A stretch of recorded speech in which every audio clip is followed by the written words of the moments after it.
அதி சீக்கிரத்தில் நீங்கிவிடும் இந்த லேசான உபத்திரவம். கர்த்தருடைய பரிசுத்த நாமம் மகிமைப்படுவதாக. 2 கொரிந்தியருக்கு எழுதின நிருபம் 4ஆம் அதிகாரம் 17வது வசனத்திலே இவ்வாறாக வாசிக்கின்றோம்.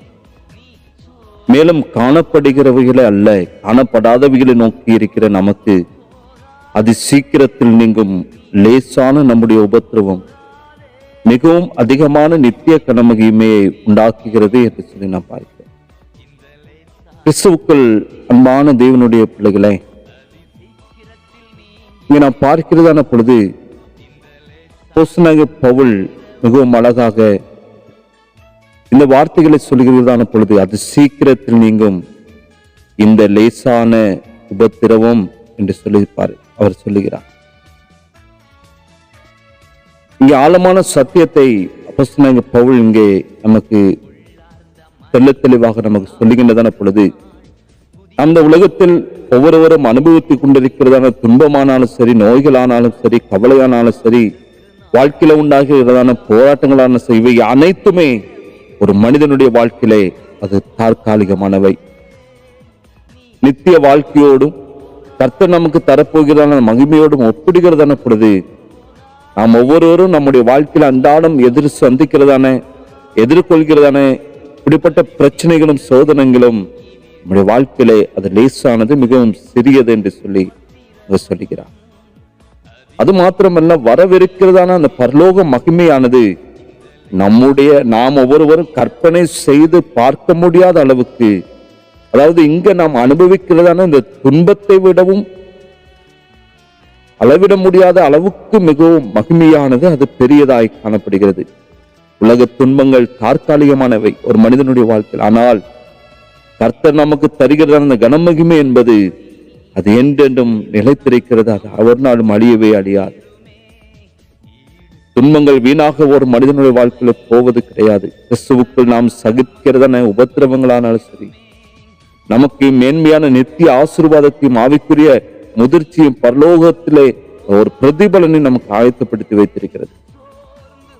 இந்த வார்த்தையின் மூலமாய் பரிசுத்த ஆவியானவர் நமக்கு கற்றுக் கொடுக்கிற பாடம் என்னவென்றால், நம்முடைய பார்வை, அதாவது நம்முடைய சிந்தனையும் நோக்கமும் தற்காலிகமாய் காணப்படுகிற இந்த உலக துன்பங்களின் மேல் ஒரு நாளும் இருக்கக்கூடாது என்று சொல்லி பரிசுத்த ஆவியானவர் விரும்புகிறார்.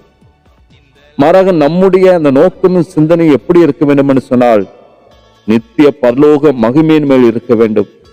தற்காலிகமான போராட்டங்களை கண்டு, நிரந்தரமல்லாத பிரச்சனைகளை கண்டு நம்முடைய வாழ்க்கையில சோர்ந்து போகாமல், கர்த்தர் நமக்கு வைத்திருக்கிற அந்த நித்திய மகிமை நோக்கி விசுவாசத்தோடு கூட முன்னேற வேண்டும் என்று சொல்லி பரிசுத்த அப்போஸ்தலனாகிய பவுல் நம்மை ஊக்கப்படுத்தி இந்த வார்த்தையை நமக்கு எழுதி வைத்திருக்கிறார். எனவே கிறிஸ்துவுக்குள் அன்பான தேவனுடைய பிள்ளைகளை, இந்த உலகத்துல தற்காலிகமாய் காணப்படுகிறதான பிரச்சனைகளோ, வாழ்க்கையில உண்டாகிறதான பலவிதமான கண்ணீரின் பாதையோ, என்ன காரியமானாலும் சரி, ஒரு மனிதனுடைய வாழ்க்கையில அது சீக்கிரமாக நீங்கும் இந்த லேசான உபத்திரவங்கள்.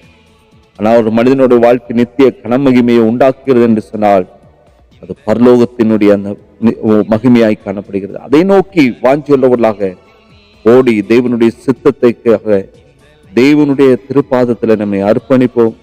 அப்படிப்பட்ட மகிமையை கண்டு கழித்து அவரோடு கூட ஒன்றித்து வாழ்ந்து அவருடைய நாம மகிமைக்கண்டு வாழ்வோம்.